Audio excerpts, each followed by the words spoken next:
How's it, guys? Welcome back to another episode of Mr. G Car Reviews. Behind me, we've got a beautiful premium subcompact SUV, and it is a whole new brand, and it just landed in South Africa. Yes, it is Chinese, and it falls under the Chery Group. So now, as you know, Chery has got a number of sub-brands under its umbrella, such as your Omoda, your Jeku, and your Chetou, and they've recently added yet another brand into its portfolio. This is the 2026 Lepas L4, and I'm here to tell you all about it. If you're new here, don't forget to hit the subscribe button, click on that notification bell to make sure that you don't miss when this video drops. Without wasting any more time, let's get into it.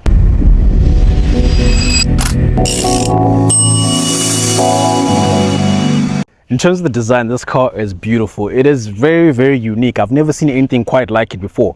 It's built on the DNA of a leopard, such that the design embodies agility, poise, and a striking presence.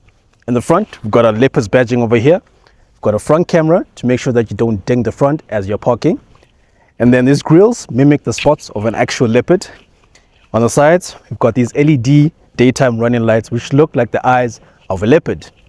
Down here, we've got your LED lights and your indicator lights as well. And something that I quite like a lot is this diamond patterning going on over here. I don't know what it's all about, but it's beautiful. We've got functional vents to bring in air to cool the tires as you're driving. Now, this color, it is a beautiful signature. It's called Moonlight Silver. It actually changes color a lot in the sun. Right now, it probably looks like it's blue, but I'm telling you, this car is actually silver. Towards the sides, we've got beautiful 17-inch black alloy rims, which look good with this color signature as well.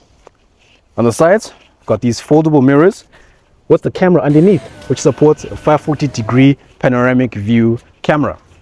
We've got these functional roof rails, and the lines of the body lines flow from the front to the back, which looks very, very nice.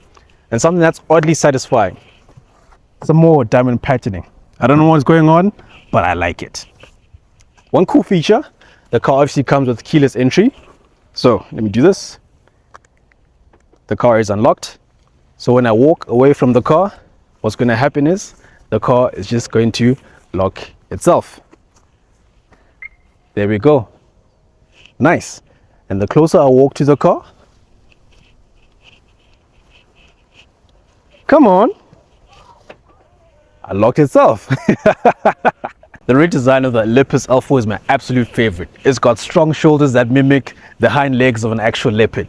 You've got your Lepas badging over here, your rear LED lights over there, a rear camera, L4 badging, and some sensors at the bottom as well. And one cool thing that I like in terms of design, which I feel like was well thought out, are these lines that run from the reflector all across the boot back to the reflector. It's a very nice touch. But unfortunately, we get a manually operated boot. Now, what gets the Lepas L4 going? Underneath the hood, it's got a 1.5-liter turbocharged petrol engine producing 108 kilowatts of power and 225 newton meters of torque. Now, all the power is sent to the front wheels. This engine over here is mated to an automatic 6-speed dual clutch transmission. And now the average fuel consumption, 7 liters per 100 kilometers, which is pretty good. And I'll show you later in this video what we're actually getting in the real world. Now, for your peace of mind, what Lepas is doing for you, they're giving you a 5-year/100,000 kilometer warranty. And for the first owner, you get an engine warranty of 10 years/1 million kilometers. That's right, 1 million kilometers. In terms of the service plan, you get 5 years/75,000 kilometers.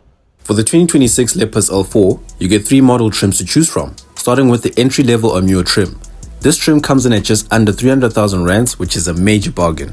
Compared to the other 2 model trims, the Allure only comes in as a 5-speed manual gearbox with an engine that produces less power than the mid and top spec. Exterior-wise, the difference between it and the mid and top spec is that it comes with a smaller 16-inch rims, halogen headlights as opposed to the LEDs, and no roof rails. The interior has a smaller 9.9-inch infotainment screen and fabric seats with leather surrounds. The mid-spec is called a Javan, and it costs from 369,900 rands. At the top spec, it shares the same automatic 6-speed DCT gearbox and produces equal engine power. Exterior-wise, it adds on LED headlights and 17-inch rims, while the interior adds on a larger 13.2-inch infotainment screen and a wireless charger as standard. Lastly, the top spec is called the Pantera, which is what we have on test, and it costs from 419,900 rands. Everything you can think of on the spec sheet comes as standard here. Furthermore, you're spoiled for choice by Lepas when choosing your paint signature to match your vibe.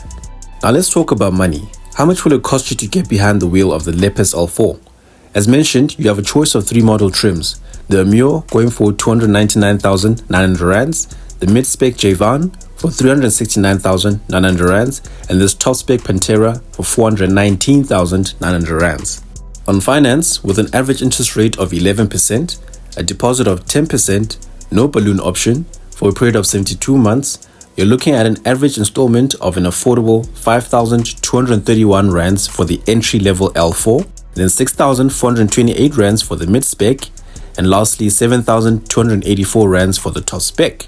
A full tank, which is 51 liters at the current petrol price of 26 rands, it will cost you 1,326. At comprehensive insurance, the cheapest quote I found was 1,061 rands per month, and that brings the average total cost of ownership to 7,618 rands for the entry level, 8,815 for the mid-spec, and 9,671 rands for the top spec. If you can afford it, just go for the top spec once. God will provide. In terms of the backseat practicality, there is definitely lots of space back here. Plenty of knee room, more than enough headroom. If you're not vertically challenged like me, you'll be happy to know that there's plenty of space back here. Now in the middle, I need Lepas to answer this. Why are there no charging ports? Why is there no air vents? What must happen? Guys, come on. And Lepas, another question. Why is there no center armrest? What must happen if I've got drinks? Where must I put them? But hey, I guess you guys want us to hold them, right? Now if we're going to go to the back, in the boot, in terms of boot space, we have 458 liters of boot space. And if you lower the seats via a 60-40 split, it expands to just under 1,300 liters of boot space. And under the boot floor, you've got a spare tire. And this false floor actually can go lower than it actually looks, giving you much more space if you've got larger items. Jumping into the interior, forget what you thought you knew about budget-friendly compact SUVs. Diving straight into the cabin, let's see if it actually delivers on that premium luxury Lepas claims. Let's start off with where you spend most of your time, which are in these seats. In this top spec Pantera, you get these beautifully sculptured synthetic leather seats, which are incredibly comfortable and plush. They feature a 6-way electric adjustment to get your driving position dialed in perfectly. These front seats come as ventilated seats as standard, which is perfect for those hot summers because we can't be having your sweat dripping all over these seats. Up front, the steering wheel is wrapped in leather and it has a nice chunky feel to it. It is multifunctional with your adaptive cruise control buttons on your left and your media buttons on the right. Behind the steering wheel on your right is the gear lever, and it is positioned ever so conveniently. Just a simple flick gets you the desired gear. Right through the steering wheel is the 8-inch digital instrument cluster display. It's clean and crisp, although it would have been nicer if it was a tad bit larger. Lepas went with the minimalist dashboard design. It's got a hard plastics, looks neat and nice with this wavy design that makes the cabin feel wider than it actually is. The build quality is strong for sure. In the middle is this large waterfall drop style 30.2-inch infotainment screen, which is incredibly responsive and houses both Apple CarPlay and Android Auto. The screen also handles the precise 540-degree panoramic surround view camera, which comes in handy in tight spots and when you're reversing. Immediately below the screen are shortcut buttons for your AC and seat ventilation. You also have the option to control your desired temperature in the screen as well. Below that is a bit of storage space for the key fob. Adding on to that is a 50-watt wireless charging pad with a cooling vent to prevent your phone from frying up like an egg.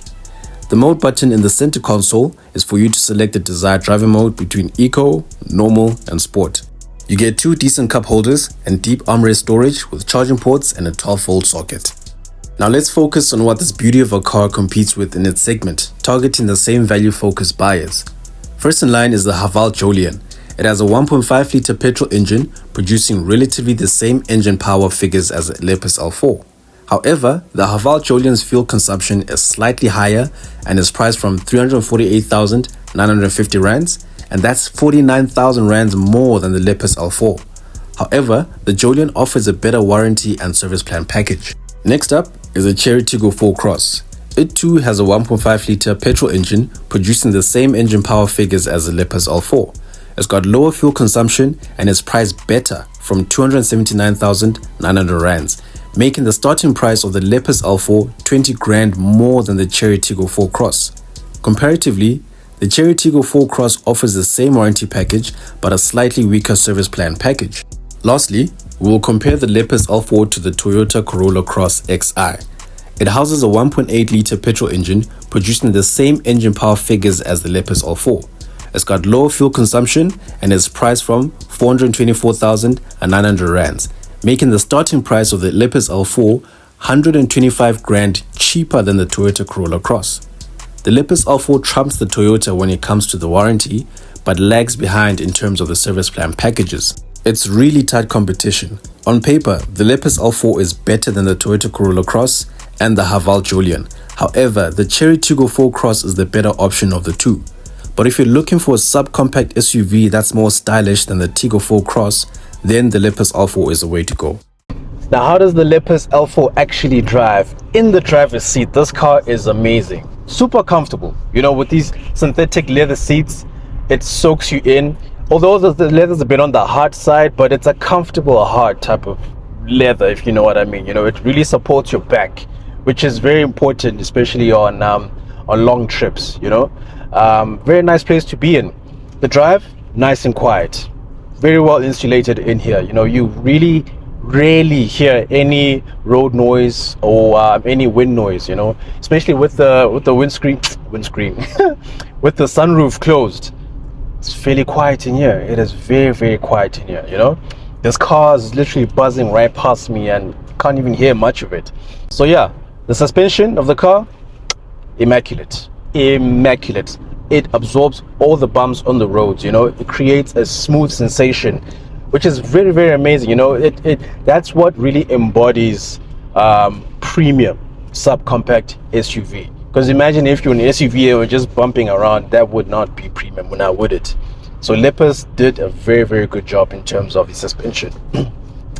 When it comes to the driver modes, the car has got 3 driver modes. You've got Eco, Normal, and your Sport mode. So now when you're driving in Eco mode, essentially the car feels very light. It's like paper light, you know. There's the steering inputs are it's pretty slow. It's not as responsive, but I mean, which is what you should expect if you're driving in Eco mode. Even the throttle response itself is not as responsive. So when you're driving in Eco mode, it's perfect if you're trying to save on fuel. So Mampara week, that's the best time to be driving in Eco mode. Other than that, I wouldn't recommend it. It feels like you're driving a 1 litre engine car, you know, and this is a 1.5. So yeah, when you switch it on to normal mode, it's more balanced, which is perfect. I think that's a better driving mode to be in, especially if you are driving up and down the freeway, and it's perfect for fuel consumption as well. And the third mode is Sport mode. Sport mode just tightens up the steering wheel, becomes a little heavier.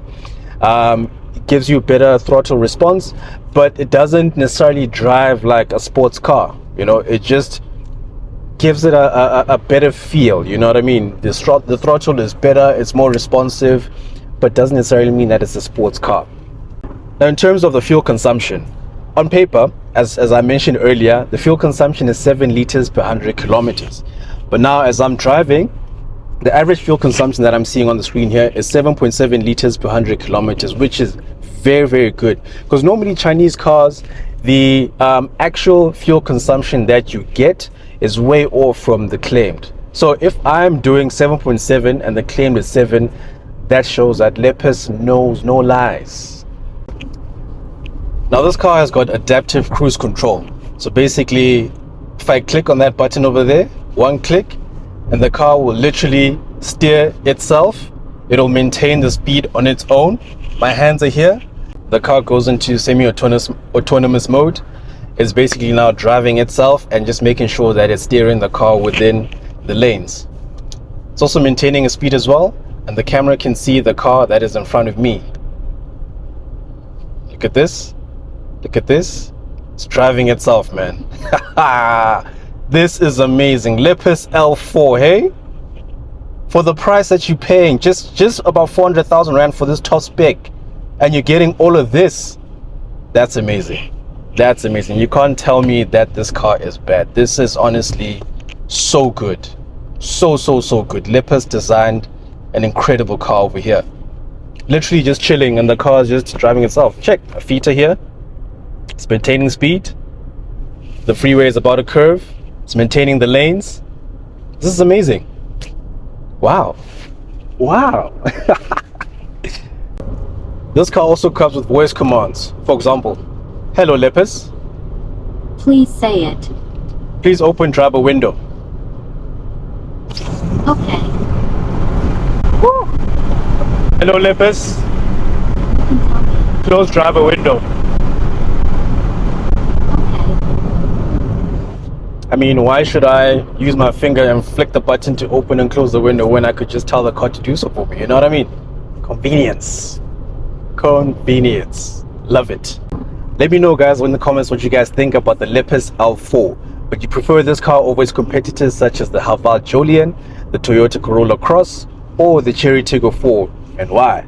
If you made it this far, you're a real one. As always, thank you so much for watching, and I'll catch you in the next one.